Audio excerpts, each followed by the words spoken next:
You're watching Two Button Crew, the daily show for Nintendo fans. I'm Scott. And I'm Simeon. Welcome to the show. This is a topic of our first gaming experiences that we've wanted to talk about for a long time. Yes. We thought, maybe we should gather up the channel speed a bit more. Yeah. Get the following. Who we are. Mm-hmm. Yes.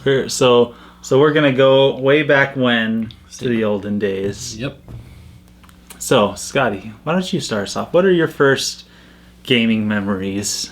I'm pretty sure the first time I can remember playing a video game is in my little bedroom on my top bunk. I would hang my little feet over the top bunk and then play a TV that was set on the top of my dresser.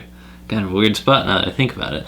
And there's a Sega Genesis right there. So I grew up on Sega Genesis games like Streets of Rage and Streets of Rage 2, which is a classic these days. Altered Beast, which is another classic.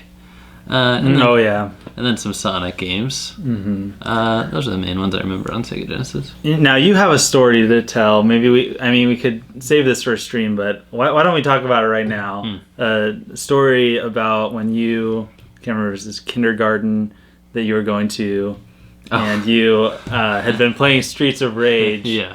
And you wanted to be all cool. Okay, so we'll show a picture in a few seconds of the game. I don't have my preschool picture. No. But my favorite character was Skate. And Skate, or Skates on his feet. He also... No way! So original. I believe it was a yellow tank top and red shorts. And I was clothes shopping, school shopping, I suppose, with my parents for preschool. Man, this is probably one of my youngest memories. Yeah. And I saw a yellow tank top, and I was like, what do you think? Can we look in the shorts? So I found just the outfit I needed. And I have this memory of kids jumping up and down going, it's Skate, it's Skate. But I think that's just the memory of how I was picturing it going. You wanted everybody to recognize who you were. So you implanted a false memory in yourself. Yeah, I doubt a single co-preschooler recognized me. But you were cool anyway. Yeah. Yeah. Oh, and I think it was a backwards hat as well. Yeah, he had a hat. I remember that. So you totally were a gamer even from the beginning. Yeah, so I started off on Sega, and of course, not many gamers can just say I'm only a Sega fan these days. Yeah. At some point, I had to transition to end up where I am now as a Nintendo fan.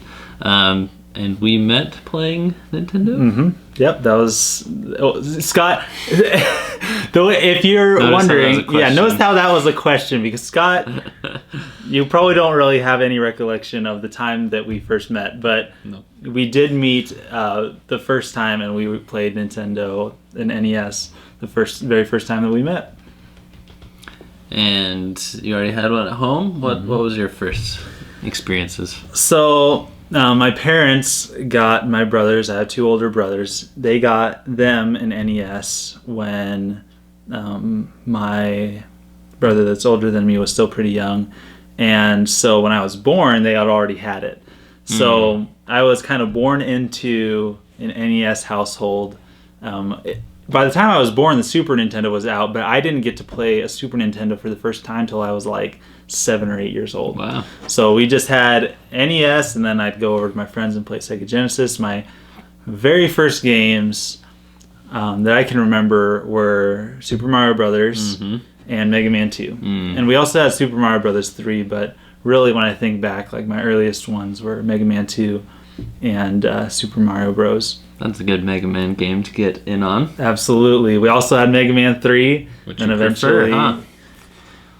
We're going to talk about that soon. Yes, I kind of do prefer them both, but I definitely I prefer Mega Man 3, but I do like them both. Yeah. But yeah, so those are my first ones, and then I kind of grew up in a Sega household as well. We always had the unpopular system, so we got NES when it was SNES time, and Sega Genesis was cool. Yes. And we had that until we got the Sega Saturn, which not many people have, like, these days have really spent time with. And then Sega Dreamcast when it came out. We didn't have an N64. I've never owned an N64. So it wasn't until the GameCube days and then eventually the Wii's days that I came back to... The Wii's days. The Wii's days. Release day for the Wii, I was there, and that, Yeah. I think, kind of solidified me as the Nintendo fan that I am now. So my first Nintendo console was actually a 64. So I played Sega a lot, and then I still have yet to own an SNES. Like you said, you didn't get to play your first NES. I think the Super Nintendo was definitely not as common back then. No. Nintendo Entertainment System was more of the household name that people would recognize and stuff. So I've still never owned an SNES, and I never bought my own NES, but I was given one, so that was cool. First thing that I could actually save up and buy was the Nintendo 64, and I did that because my neighborhood friends, they all had one, and going over to their house every day was not good enough. Yes. I needed my own one, so... Yeah, you needed a way to practice so that you could beat them. Yeah. And then my first portable, I think, was a Game Boy Advance. And do you remember when I tried to, trade my N64 with your friend John, Little John, for his DS? I don't remember that. It didn't go very far. He No. was just like, no way. Yeah. that trade doesn't even make sense. But I was amazed the first time I saw a DS. I was Stylus, too. Oh yeah. touchscreen. I remember that day. I do remember that day. We were at Wild Walls, and you fell in love with that just because of PictoChat. Oh, that's right. PictoChat, you were like, "Oh, this is the coolest thing ever!" And Yeah, and I was using it for an early version of Flipnote. yes, very early animation with the Nintendo DS. Yes. My first portable console, which was the very first console that I actually owned, was of course the Game Boy Pocket that I keep telling about. And that I remember the very first time that I played a Game Boy, I was so confused because it was on the old brick one, and I only played it for a couple minutes, but there were the lighting thing was the level was all the way up or all the way down to where I could hardly see what was going on. It was all whited out, and I'm like, are the batteries low or whatever? So I was kind of confused, but when I got a Game Boy Pocket, that really excited me about the handheld consoles. Yeah. For Nintendo. So, and of course, Pokemon Blue is definitely an awesome way to get started with handheld gaming. As far as the first brand new console I ever bought, that would be the Wii. I got my N64 and GameCube both from pawn shops, and that's a good place to go for some retro stuff. Yeah. I never really had bad experiences with pawn shop, things that stopped working or anything. And then with the Wii release, that was back in 2006. So I feel like kind of a newer gamer, with my first one being the N64 used, and my first new one being a Wii. But if you think about it, that was 10 years ago. Yeah. And the anniversary is this year. So I know. We're going to be talking about Wii big time. Oh, yeah, you better believe it. 10 years. November. 10 years is the big anniversary, so... You know what? It'll be right in that slot where the NX is likely to come out. So that'll be tricky, Yeah. We got to spend some time reliving Wii, but if we got a brand new console Gotta spend some time to play on that. and talk about, maybe we'll have to celebrate Wii a little bit early or something. I'm not Perhaps. sure. But Do you think they're gonna do the old release date? November 19th, I think it was. Yeah. You think they're gonna do that or the weekend in that vicinity? Yeah. It's always right in there.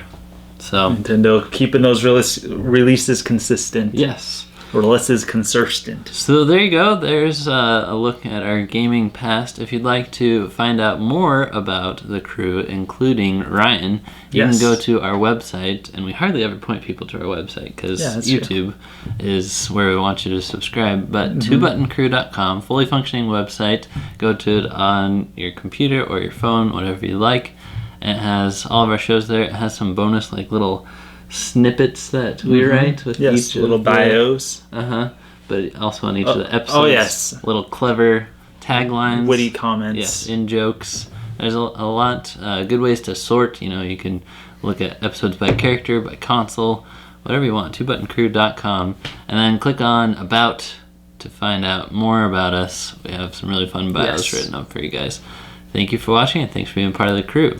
Don't forget to like, to comment, to subscribe, to share with your friends, and most of all, not that sharing with your friends is any less important now, but more important than that now, we have our Kickstarter going. Don't forget to go at least check it out.